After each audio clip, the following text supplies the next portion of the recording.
Hey guys, it's Kim from STEDI here. Today we're going to do our installation of our universal fit fog lights in this chimney right here.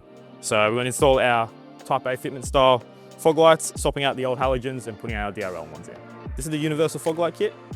This in particular is a Type A variant. So what that means is it is based off the brackets on the side of the mounting points on your original fog light. So there's a different variant for each one. So we do Type A, Type B, Type C, one's for ARB Deluxe, and also the old school Iron Man bars as well. So make sure you check your bracket type and then so you can find your right one. So let's get this open and see what's included.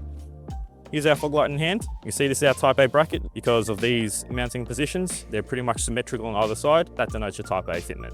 We've got our main fog beam in the center. You've got this outer ring here that will be part of your DRL indicator setup. So when they flash, and if you turn it around, you will see your adjustment screw. It's already mounted on the bracket. So this will give you the adjustment to tilt to angle where your beam pattern is. All the wires are labeled here, red and black here that are pre-terminated. These are the ones that go into the H11 plug that's supplied.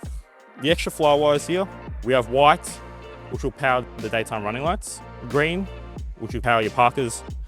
Blue is a signal turn off. So when you tap this to your low beams, it will deactivate the daytime running lights. So first things first, we're gonna get access to the fog light. So in this vehicle in particular, the access is behind the splash panels. So we're gonna take the splash panels off to get access to the rear mounting bolts. Obviously, all vehicles are very similar. If you've got a factory bumper, there's probably just the same access point. So you've got to take some splash guards off. You have a bull bar, you might have a little bit more ease of access, but all in all, we just got to get access to the mounting bolts. So you're a little bit tight for space. What I've done here is just move the wheel out of the way so we can get access behind it. Have a look there to see what type of tools you will need to take off your splash guard. In this case, we'll need a trim tool remover, possibly a Phillips screwdriver. So let's crack into it. Now we're getting access to the fog light. What we'll do now is we'll disconnect it and take off all the mounting screws. Handy little thing is just to zip tie your splash guard out of place if you've got some splash guards there, just so you get both hands accessed open at all times. We've got our factory one out. Let's get the STEDI one in. What we'll do now is we'll grab our H11 plug so we can plug these terminals in. We want the leading edge to click in. Once that's verified, we can look at our original wiring in the vehicle to work out which one is your positive and which one is your earth. So in this case here, we have our green wire as positive and our black wire as the earth. Don't automatically assume the wire colors are correct. Always get them tested as they all vary from vehicle to vehicle.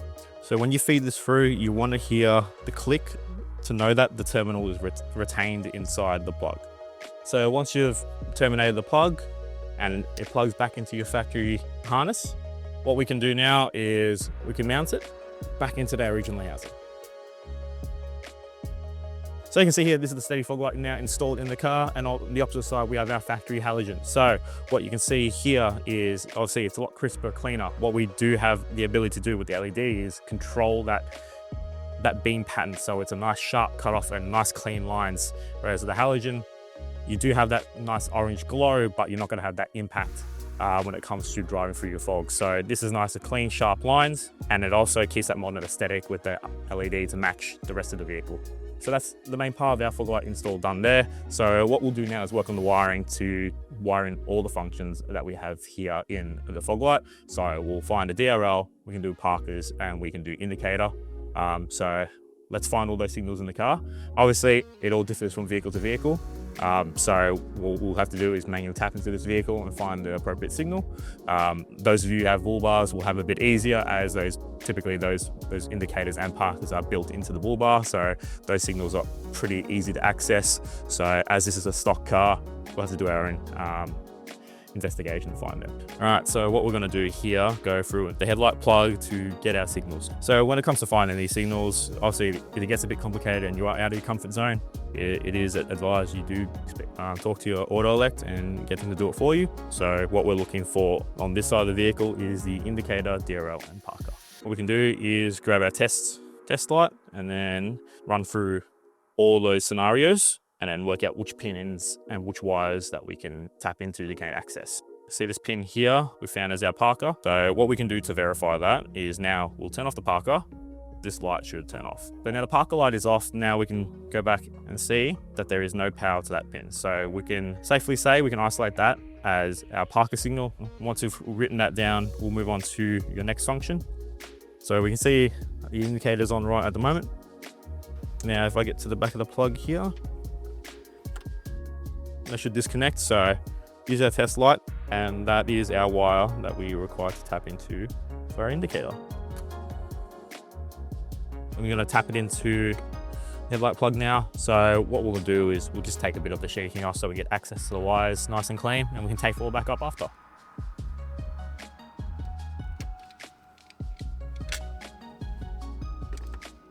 Once we've finished our wiring on the driver's side here, we have moved on to the passenger side. That's all done and completed. So we just follow the exact same steps that we've done on the opposite side of the car. Again, but this time we are looking for the left side indicator as a pickup, and the same trigger functions to fit our fog light. So now we've got both of them all in. We can wrap it all up, put all the factory components back in, and get the splash guard back on. Also check that all the functions are working as intended. So there we have it. That is the installation of our STEDI DRL fog lights. If you have any other questions, don't forget to contact our customer support team. If you want to check out the rest of our range, hit up our website, and also don't forget to follow us on all our socials.